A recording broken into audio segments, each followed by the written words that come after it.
Happy Friday, y'all. It's a beautiful sunny morning, and we did not show up last night. And I'm kind of very blown. I'm kind of a little mad and a little disappointed in my crew because, yo, what in the hell was that, guys? What? Come on, man. We've been waiting for a whole week to see the Knicks because we missed our crew. We missed the fam. And this the performance y'all give us? Y'all been off a whole week. Ain't no reason anybody should be tired last night. I mean, and y'all, honestly, I've been watching the Bucks not all season, but a lot of games. And they're tough, but to me, they're not the tough that I saw last night. Last night was a combination of just bad defense, no offense, and our leader, our engine, our catalyst having the absolute worst game I'd seen from him. And it wasn't just great defense. Randall was legit doing wild stuff, man. It looked like he had stuff on his mind or something, but he was not himself last night. That's just not the performance that we've become accustomed to.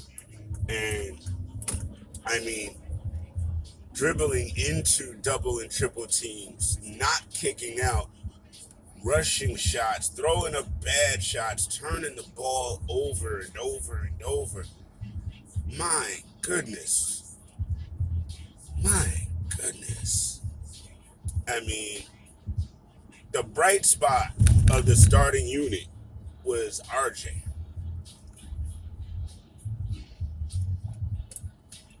RJ most definitely was the key to us even having some kind of competition, because it was just ugly, absolutely ugly. Another bright spot was the bench, but I don't know why Tibbs didn't bring the bench back in more in the second quarter when we started getting really, really, really done. And I understand star players and all of this other stuff and leaders and everything, but sometimes MF's got to get benched. And honestly, last night, I would not have been mad if Tibbs had sat Randall down for an extended amount of time just to see if he can get his head right and to see if we could have some other kind of offensive chemistry and stuff kind of happening. You know what I mean? On that side of the ball. The bench had way more energy and it felt like way more confidence and they were way more keyed in than the starters were. But unfortunately, you're a starter for a reason. So I'm just really, really confused at why they performed the way that they did last night. I'm just, wow. Just, wow. To the point by the end of the third quarter, man, you're so disinterested in the game and it's such a blowout. Again, I'm not making it out to be this is the season, but that does irk me that, after the break, and the one thing that I did see before the break was that I felt as a unit we were tired. So I was looking forward to the All-Star break to give us some rest. And I get it. Randall had a little bit more to do but during the All-Star weekend, but literally he only played 13 minutes. So I don't really think that equals I'm wild tired. So I don't get it. The other thing I don't really get is why Frank didn't play more in the first half. If y'all were really watching that game, he had Atenatompo frustrated a few times. He was a part of that good lockdown D that had him frustrated in the first quarter and in the first half.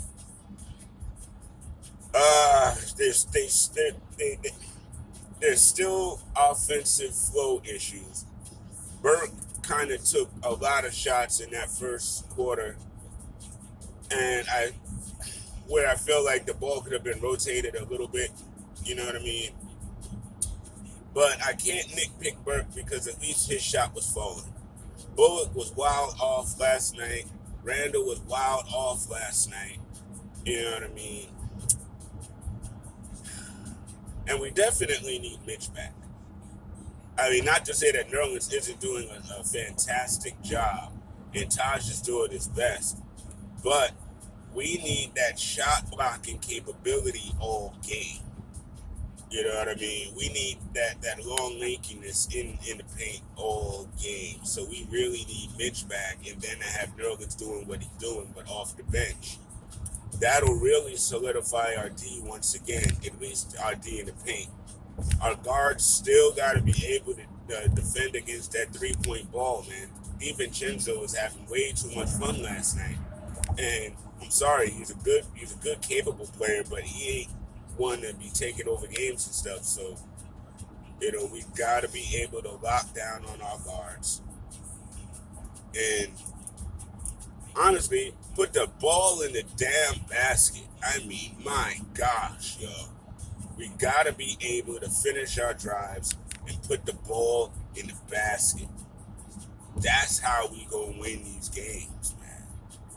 And, I mean, yes, it's another brutal schedule. It's 4 games away against 3 of the best teams in the league. And actually the top 3 best teams in the league. And we've already lost to the 3rd best team. And so we gotta shore this up, guys. We gotta shore this up because the season is not going to get easier. You know, I love y'all, and I feel like, you know, I don't know if we gave one away per se. I can't say that because again, it's the Bucks, but we could have given a heck of a lot more of an effort than that. And I hate to say it, but they figured out how to D up against Randall. They took away our star and we folded. You know, that part is kind of serious. You know, we have to figure out how to win if and when they take Randall out of the equation. Because it's going to happen. And, if we end up somehow, some way making it to the playoffs, it's definitely going to happen. You know what I mean? That's how the game is played. You're supposed to take away the other team's best weapons during the playoffs. So we got to figure out how to quote-unquote win when Randall is not cooking.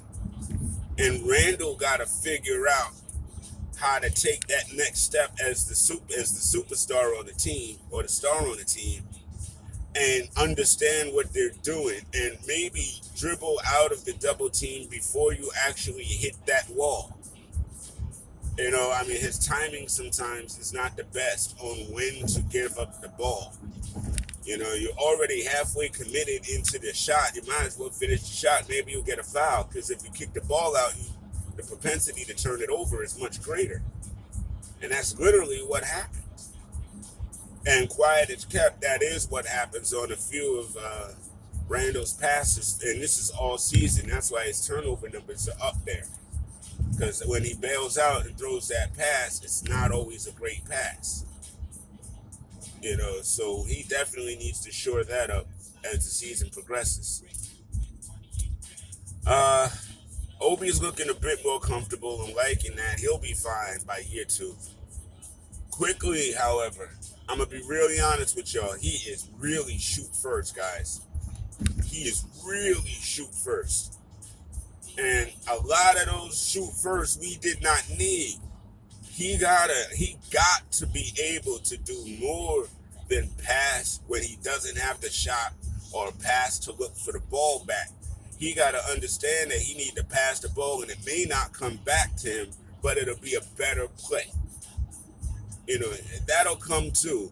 But I mean, you love his motor and you love his trigger and you love his accuracy, but I don't love. I gotta just take the ball and shoot the three and not be in the rotation or not, have a couple of passes first, get everybody else involved. And yeah, just a couple of things, man. You know, but I do believe that they'll shore it up. We really don't have a choice in the matter. We got to shore it up. Uh, and we got a game tomorrow at 2 p.m. I hope we don't let ourselves down in that game because, yeah, Oklahoma City's a young, scrappy team, but they're a team we can beat. They're a team we should beat. You know what I mean? And if we don't beat them, it says more about us than them, in my opinion. You know, home regardless, yo. I mean, it's bad enough. We might be able to pull out a Nets win, I don't know.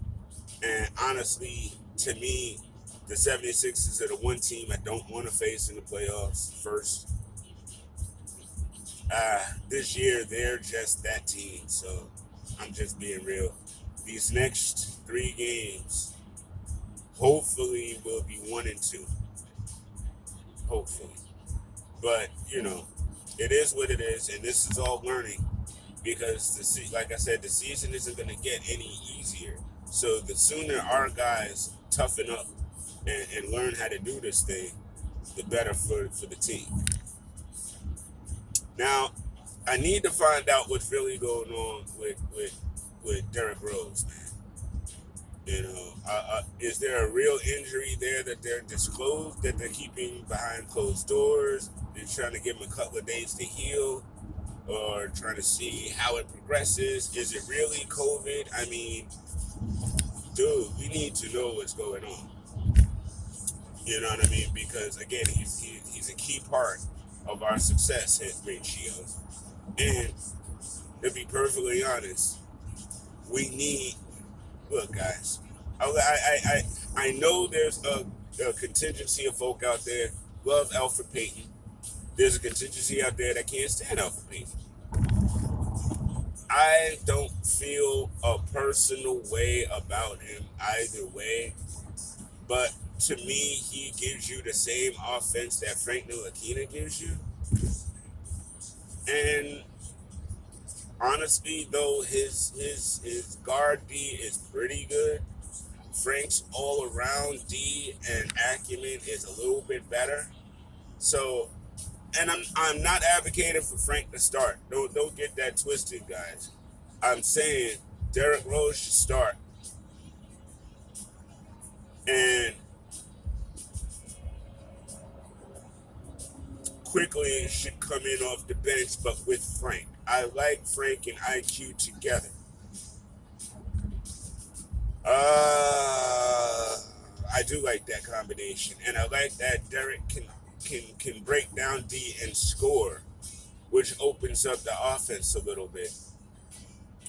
But I also worry because sometimes Derek gets to the hero ball stuff, like I see Quickly doing it. That doesn't help either.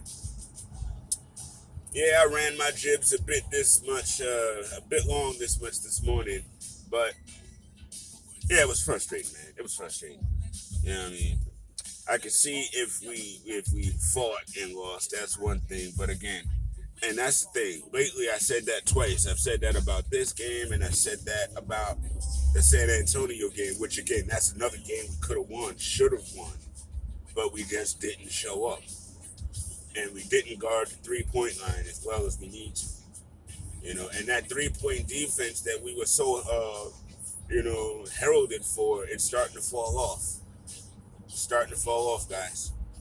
You know what I mean? We got to tighten it up, tune it up, man. May will be here before we know it. You know what I mean? We're already in mid-March, and March literally just started, and we're in mid-March, like right now. My mom's birthday is like next week. So, y'all, stay tight.